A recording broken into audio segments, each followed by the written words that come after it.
Hi everyone.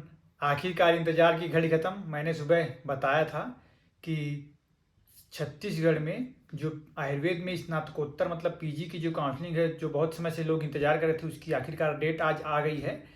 तो चलिए उस समझते हैं उसमें क्या क्या लिखा हुआ है। बहुत से लोगों की कुछ कुछ क्वेरीज आई हुई हैं, तो उसको मैं सॉल्व करने की कोशिश करूंगा। कुछ मेरे मन में कुछ सवाल आए जो आप लोग के मन में आ सकते हैं, वैसे मैंने कुछ नोट कर रखे हैं। तो सब बारे में अपन बात करेंगे। तो वन बाय वन अपन पहले सबसे पहले नोटिस देख लेते हैं। चलिए अपन चालू करते हैं। तो देखिए यहाँ पे ये नोटिस आपको दिख रहा होगा। 28/3 मतलब 28 तारीख का ये नोटिस निकला हुआ है। आयुर्वेद वाचस्पति एमडी आयुर्वेद आयुर्वेद धन्वंतरी एमएस आयुर्वेद त्रिवर्षीय स्नातकोत्तर पाठ्यक्रम में प्रवेश हेतु काउंसलिंग कार्यक्रम की सूचना। स्थान कहाँ है? तो गवर्नमेंट कॉलेज रायपुर में ये होगा, जो जी रोड में है। ये एड्रेस लिखा हुआ है। काउंसलिंग दिनांक कब होगा? 31/3/2023 दिन शुक्रवार और 1/4/2023 दिन शनिवार। ठीक है, ये 2 दिन डिसाइड किए गए हैं। आगे अपन इसके बारे में डिटेल थोड़ा देखेंगे भी, फिर समझेंगे क्या बातें और हैं।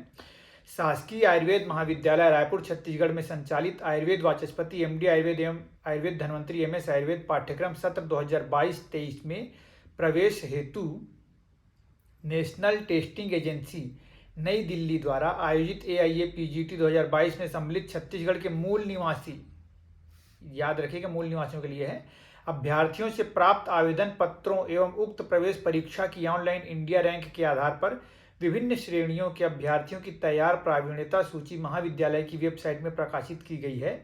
उक्त सूची में सम्मिलित अभ्यर्थियों को निम्नानुसार काउंसलिंग हेतु आमंत्रित किया जाता है। अभ्यर्थी उस सूचना को ही बुलावा पत्र मानते हुए काउंसलिंग में अवसर लेने हेतु उपस्थित हो सकते हैं। मतलब कि ये है कि अलग से कोई लेटर आपके पास नहीं जाएगा, इसी नोटिस के थ्रू आप वहाँ पे पहुँचेंगे काउंसलिंग के लिए, अगर इस क्राइटेरिया में आप आते हैं तो। चलिए देखते हैं समय सारणी क्या लिखी हुई है। ये इंपॉर्टेंट है, इसको थोड़ा मैं और जूम कर देता हूँ, क्लियर दिख पाएगा। पहले 31 तारीख की बात करेंगे, दिन शुक्रवार। तो ध्यान रखिएगा, दिन शुक्रवार, ज़्यादा दिन नहीं है अपने पास। आज 28 तारीख है, 29, 30 और परसों पहुंचना है। तो जिस भी एरिया में आप हो, ट्रेन टिकट करना हो ट्रेन टिकट, बस करना हो बस, उस हिसाब से आप अपना सुविधा देख लीजिए। पहले 31 तारीख को क्या होने वाला है? अनारक्षित और EWS कोटे की काउंसलिंग होगी।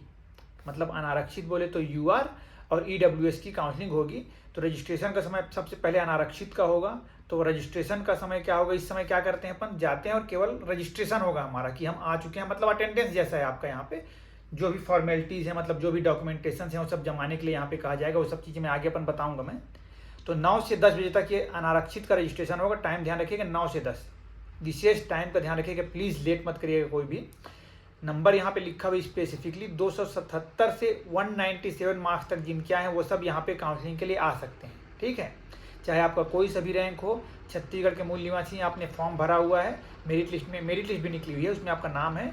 277 से लेकर 197 नंबर तक के विद्यार्थी यहाँ पे आ सकते हैं। 9 से 10 बजे तक UR कैटेगरी का रजिस्ट्रेशन होगा। आफ्टर दैट EWS का रजिस्ट्रेशन होगा 10 बजे से लेकर 10:30 बजे तक। क्योंकि EWS की सीटें कम हैं, इसलिए थोड़ा कम समय दिया गया है वहाँ पे, क्योंकि ज़्यादा स्टूडेंट्स नहीं रहेंगे तो रजिस्ट्रेशन जल्दी हो जाएगा। 167 नंबर। ठीक, आगे अपन इसका डिटेल देखेंगे। अब कई लोग के मन में ये डाउट रहता है कि भैया अनारक्षित और EWS का है, हम मान लो OBC के हैं या फिर SC के हैं या ST के, तो हम भी आज ही चले जाते हैं। ऐसा ना हो कि आज ही सब हो जाए। तो बिल्कुल ऐसा बिल्कुल मन मत लाइएगा, ऐसा कभी नहीं होता है। सब सरकारी कार्यक्रम है, तो जैसे निर्धारित समय है उसी के अनुरूप होगा, तो घबराने की आवश्यकता नहीं है। जैसे अब नेक्स्ट अपन देखते हैं 1 अप्रैल के शनिवार के दिन क्या होने वाला है। अनुसूचित जनजाति पहले ST का होगा, फिर अनुसूचित जाति SC का, फिर उसके बाद अन्य पिछड़ा वर्ग का, फिर उसके बाद शासकीय सेवक समस्त श्रेणी, क्योंकि शासकीय सेवकों में भी कैटेगरी वाइज डिवाइडेशन था ना, तो उसका होगा यहाँ पे। ठीक, देखते हैं। तो पहले ST का होगा 9 से 10 बजे तक, 192 से 113 नंबर तक के लोग। प्रातः 10 से 11 बजे तक SC कैटेगरी का रजिस्ट्रेशन होगा। 220 नंबर से 124 नंबर तक का होगा वहाँ पे। अन्य पिछड़ा वर्ग का 11 बजे से लेकर 12 बजे तक रजिस्ट्रेशन होगा। इसमें नंबर्स कितने हैं? तो 270 से लेकर 197 नंबर तक के स्टूडेंट्स आ सकते हैं इसमें। शासकीय सेवक में जो है तो प्रातः 12 से 1 बजे तक इनका रजिस्ट्रेशन होगा। 250 नंबर से 101 नंबर तक यहाँ पे रजिस्ट्रेशन, मतलब इतने नंबर तक के लोग आ सकते हैं। अब आगे अपन पढ़ते हैं। देखिए, सभी अभ्यर्थी निम्नलिखित समस्त मूल प्रमाण पत्र, याद रखिएगा मूल प्रमाण पत्र, अंक सूची एवं उनकी एक सेट स्व अभिप्रमाणित छाया प्रति सहित तो एक सेट आपको फोटोकॉपी रखना है सेल्फ अटेस्टेड। तो सेल्फ अटेस्टेड कैसे करना है, आपको जो भी आपका मान लो रिजल्ट है तो उसके नीचे में लिखना है सेल्फ अटेस्टेड, फिर साइन करना है और डेट डालते रहिएगा। जरूरी नहीं कि उसी दिन का डेट डालना है, आप आज के डेट डालकर भी रख सकते हैं, कोई इशू नहीं होगा उसमें, ठीक है। सहित काउंसलिंग हेतु निर्धारित दिनांक, स्थान एवं समय पर उपस्थित होंगे। गलत मत करिएगा, गवर्नमेंट आयुर्वेदिक कॉलेज रायपुर ही जाना है। आप रेलवे स्टेशन उतर कर भी बोलेंगे तो कोई भी ऑटो वाला आपको पहुंचा देगा। उपस्थित नहीं होने पर अभ्यर्थी प्रवेश का अवसर खो देंगे। काउंसलिंग में उपस्थित होना प्रवेश की गारंटी नहीं। ये भी है कि मान लीजिए आप नहीं आ पाते हैं और बाद में आकर बोलेंगे कि मेरा रैंक इसके आगे था सर, मेरे को एडमिशन दे दीजिए, तो ऐसा नहीं हो पाएगा। ऐसा कुछ है, आपको पहले वहाँ पे उपस्थित होना है, ठीक है। और उपस्थित होना है तो इसका यह मतलब नहीं कि आपको सेलेक्ट सीट मिल भी जाएगा, क्योंकि जितने सीट्स हैं उससे डबल बुलाएंगे, अप्रॉक्स मतलब जितनी सीट्स हैं उससे अराउंड डबल तो बुलाएंगे काउंसलिंग के लिए, ठीक है। आगे अपन देखते हैं क्या है, फिर अपन समझेंगे। प्रमाण पत्रों का क्रम, तो जो भी आप सेल्फ अटेस्टेड डॉक्यूमेंट्स अपन बोल रहे हैं तो इसी सीक्वेंस में आप जमाइएगा, इसको ध्यान रखिएगा। सबसे पहले AIA-PGT के हेतु जारी एडमिट कार्ड, ऐसे मार्क करते जाएगा, अब तो ध्यान रहेगा। दूसरा AIA-PGT 2022 परीक्षा कैंडिडेट डिटेल, मतलब अगर आपके पास रिजल्ट है या फिर फॉर्म है मान लीजिए तो फॉर्म को लगा ले रहिएगा। फिर 10वीं की अंक सूची, फिर उसके नीचे 12वीं की अंक सूची, फिर BAMS पाठ्यक्रम की समस्त परीक्षाओं की अंक सूची, तो 1 by 1 लगाते जाएगा। उसके पीछे में सब सेल्फ अटेस्टेड रहेंगे, सभी को लगाना है ना, ऐसा नहीं कि कोई एक ईयर का लगाइएगा। इंटर्नशिप कंप्लीट करने का प्रमाण पत्र वो लगाइएगा उसके नीचे, फिर उसके नीचे डिग्री सर्टिफिकेट BAMS का, उसके बाद जो आपका रजिस्ट्रेशन सर्टिफिकेट है वो आपको लगाना है। फिर अगर बोलता हूँ सक्षम अधिकारी द्वारा जारी मूल निवास, तो ये भी लगाना है सभी को, आपका डोमिसाइल लगाना है। उसके बाद ये कैटेगरी वाइज लोगों के लिए रहेगा कि सक्षम अधिकारी द्वारा जारी स्थायी जाति प्रमाण पत्र, देखिए क्लियरली लिख दिया स्थायी जाति प्रमाण पत्र केवल आरक्षित श्रेणी के अभ्यर्थियों के लिए, इसीलिए लिखा हुआ UR में ये नहीं लगेगा। और फिर नेक्स्ट पॉइंट लिखा है OBC अन्य पिछड़ा वर्ग क्रीमी लेयर को छोड़कर, मतलब नॉन क्रीमी लेयर के अभ्यर्थियों के लिए पिछले 3 वित्तीय वर्ष 2021-22, 2020-21 और 19-20 का सक्षम अधिकारी द्वारा प्रदत्त आय प्रमाण पत्र संलग्न करना आवश्यक है, ये लगा कर ले आइए रहिएगा। फिर नेक्स्ट, जिसका मतलब जो जैसी कैटेगरी वैसा आपको ये पॉइंट्स समझने हैं, जैसे 10वां 11वां 12वां है ना। आर्थिक रूप से कमजोर, मतलब जो EWS वाले रहेंगे तो उनको क्या करना है, सक्षम अधिकारी द्वारा जारी नवीनतम, मतलब कि इसी सेशन का 2021-22 का आय एवं संपत्ति प्रमाण पत्र संलग्न करना होगा। तो ये कुछ बनता होगा, मुझे इसके बारे में ज़्यादा नॉलेज नहीं है, तो ये आपको लगाना है। उसके बाद सेवारत होने की स्थिति में, मतलब अगर आप कहीं सरकारी सेवा में थे तो आपको कुछ मिला होगा कुछ भी, तो सेवारत होने की स्थिति में नियोजक संस्था का नाम, शासन या विभागाध्यक्ष द्वारा जारी प्रवेश परीक्षा में भाग लेने हेतु अनुमति, मतलब कि जो एक NOC आपको मिला रहा होगा वो आपको वहाँ पे संलग्न करना है। फिर यदि उपनाम परिवर्तित है, मतलब खासकर जो मैरिज वाले केस हैं उस केस में अगर आपका सरनेम में चेंजेस ऐसा कुछ हुआ है तो उसके संबंधी एक तो आपको शपथ पत्र या दस्तावेज प्रस्तुत करना अनिवार्य होगा। अन्य कोई प्रमाण पत्र जिसका उल्लेख आवेदन में किया गया हो, मान लीजिए आपने कुछ और एडिशनल कुछ लगाया होगा तो वो सब आप लगा सकते हैं। तो मेनली इतने ही थे। अभ्यर्थियों को उनके नाम के रिमार्क वाले कॉलम में दर्शित कमियों से संबंधित को काउंसलिंग के समय अनिवार्य रूप से उपस्थित करना है। मतलब आपकी मेरिट लिस्ट में लास्ट कॉलम में अपन अभी देखेंगे लिखा होगा रिमार्क कुछ जिसके में कमी होगी उसके में, तो वो सब लेकर आपको उपस्थित होना ही है। ऐसा ना हो कि उस दिन भी आप नहीं पहुंचे और बोलेंगे बाद में जमा करेंगे, तो उस दिन ये बाद वाला बात नहीं हो पाएगा, ठीक। फीस, ये मुझसे किसी ने सवाल भी किया हुआ है फीस, तो इसको अपन देख लेते हैं। काउंसलिंग में भाग लेते हैं तो रजिस्ट्रेशन शुल्क छत्तीसगढ़ के मूल निवासी अनुसूचित जाति और अनुसूचित जनजाति के प्रवेशियार्थियों के लिए 600 रुपीज़ 600 रुपये होंगे SC और ST कैटेगरी के लिए।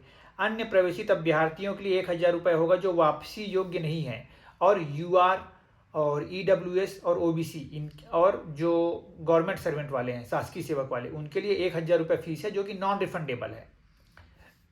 उसके बाद काउंसलिंग पश्चात प्रवेश हेतु चयनित सेवारत एवं अन्य सभी अभ्यर्थियों को नियमानुसार शासन महाविद्यालयीन स्वशासी समिति द्वारा निर्धारित शुल्क का नियमित रूप से भुगतान करना होगा। वो सब तो सेकेंडरी चीज है।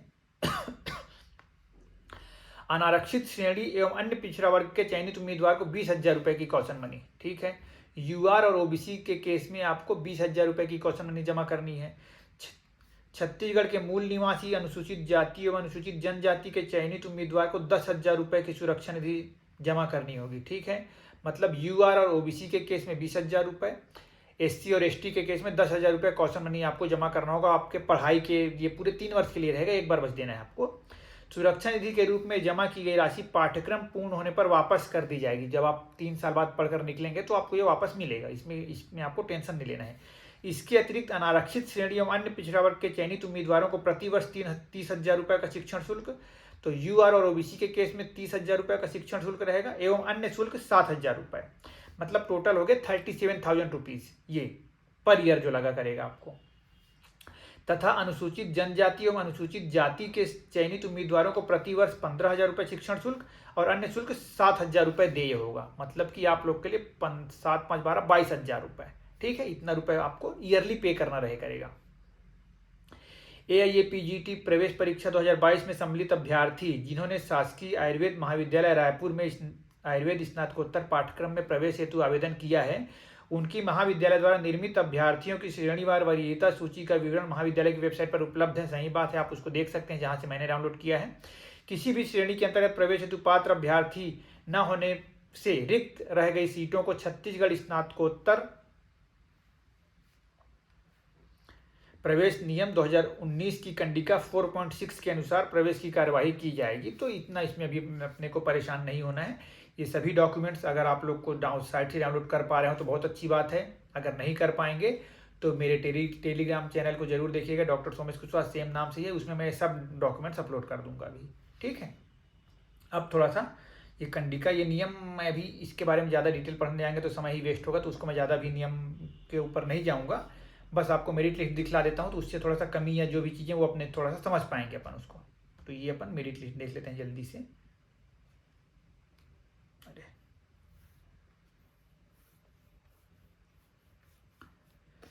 ये देखिए लिखा हुआ है, शैक्षणिक सत्र 2022-23 हेतु MD MS आयुर्वेद पाठ्यक्रम में प्रवेश हेतु शासकीय सेवकों के अतिरिक्त, मतलब ये लिस्ट में जो मेडिकल ऑफिसर है उनका नाम नहीं है, अनारक्षित श्रेणी की आवेदकों की सूची। तो ये पूरा UR का लिस्ट मैंने निकाला है। हालांकि अब सब लिस्ट को एक साथ दिखाऊंगा 1 by 1 तो बहुत टाइम टेकिंग होगा, इसलिए बस मैंने इसमें क्या कैसे देखना है वो बस आपको दिखला दे रहा हूँ।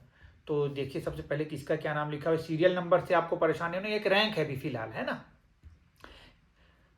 आवेदक का पूरा नाम पूजा पटले, तो सबसे पहले इनको बहुत बहुत बधाइयाँ, इनका UR कैटेगरी में रैंक 1 आया हुआ है, तो आपको इसके लिए बहुत बहुत बधाइयाँ। कुल 480 अंकों में से प्राप्तांक हैं 277 नंबर इनको मिले हैं। इनके जैसे विशेष यहाँ लिखा ना, यही है रिमार्क वाला कॉलम, तो यहाँ मतलब इनको कोई भी डॉक्यूमेंट इनके कम नहीं है, तो इनको कोई दिक्कत नहीं होगी। सेकंड नंबर पे लिखा है दिव्या सिंह है, इनके में भी कोई कम नहीं होगा। थर्ड में जैसे लिखा है अखिलेश लिखा हुआ नाम है ना, OBC कैटेगरी के हैं ये, पर UR लिस्ट में इनका थर्ड नंबर पे, इनका रैंक 270 है इसलिए, है ना। अब इसमें क्या कमी है, तो यहाँ पे माता का आय प्रमाण पत्र संलग्न, मतलब कि इन्होंने जो आय प्रमाण पत्र डाला होगा वो माता का संलग्न किया होगा।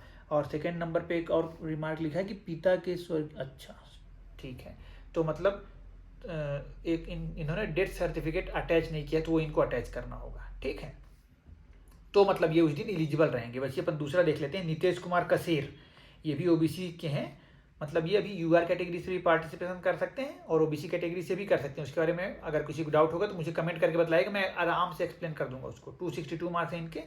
विगत 3 वित्तीय वर्षों में आय 8 लाख से अधिक परंतु नॉन क्रीमिलियर होने का प्रमाण पत्र असंलग्न, तो आय आपका 3 साल में 8 लाख से अधिक है और नॉन क्रीमिलियर होने का प्रमाण पत्र भी आपके पास नहीं है, तो इसलिए अगर ये उस दिन रहेंगे तो ये लेके पहुंचना है, अदरवाइज UR कैटेगरी से ही आप बस पार्टिसिपेशन कर पाएंगे। OBC वाला फायदा आपको फिर नहीं मिल पाएगा अगर आप सोच रहे होंगे तो। इसका ऐसे मतलब आपके हर रिमार्क में, मतलब जिसके जैसे जिनके में खाली है मतलब उनका सब कुछ अप टू डेट है, उनको दिक्कत लेने की बात नहीं है। बाकी जिसके जिसके में ये रिमार्क लगा होगा, टोटल UR में कितने नाम है वो अपन थोड़ा देख लेते हैं। मेरे काफ़ी पेजेस हैं इसमें, तो मैं जल्दी जल्दी नीचे की ओर चलता हूँ। फिर से बतला दे रहा हूँ कि इसमें शासकीय सेवकों का नाम इसमें नहीं लिखा हुआ है, ठीक है। काफ़ी नाम है, टोटल 113, 141 लास्ट रैंक यहाँ पे 141 तक का दिया हुआ है यहाँ पे, ठीक है। तो इतने स्टूडेंट्स का नाम है, तो अपने नंबर्स, मतलब कितने नंबर्स तक वहाँ पे बुलाया हुआ है,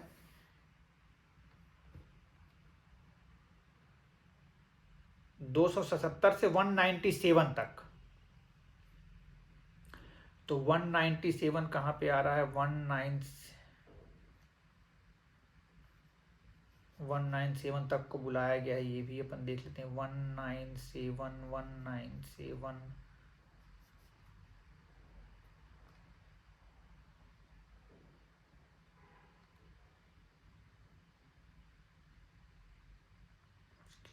तो होगा 197, 94, 95, 97, rank number 50 doctor Sandeep Sahu, यहाँ तक को मतलब बुलाया गया है अभी। तो आप लोग बिल्कुल घबराए मत कि जिनका कम है वो भी पहुंच जाएं, कुछ होना जाना उससे है नहीं। अगर आप चाहें तो जा सकते हैं, मनाही नहीं होगी मेरी, मतलब मैं तो नहीं इस बारे में ज़्यादा कुछ बतला पाऊंगा, बट बुलाया इतना को ही गया है तो इसके ऊपर कुछ भी वो लोग नहीं करेंगे उस दिन, इसका आप ध्यान रखिएगा, इसके लिए आप बेफिक्र रहिएगा, ठीक है। तो 197 तक के लिए यूआर में बुलाया गया है। अब मेरिट लिस्ट मैंने दिखला दी, एक बार सीट डिस्ट्रीब्यूशन भी थोड़ा जल्दी से देख लेते हैं कितना क्या था, तो थोड़ा सा आसानी से हमको समझ आ पाएगा। सीट डिस्ट्रीब्यूशन का मैंने उस दिन बताया था आप लोगों को। तो पीजी सीट्स ये है,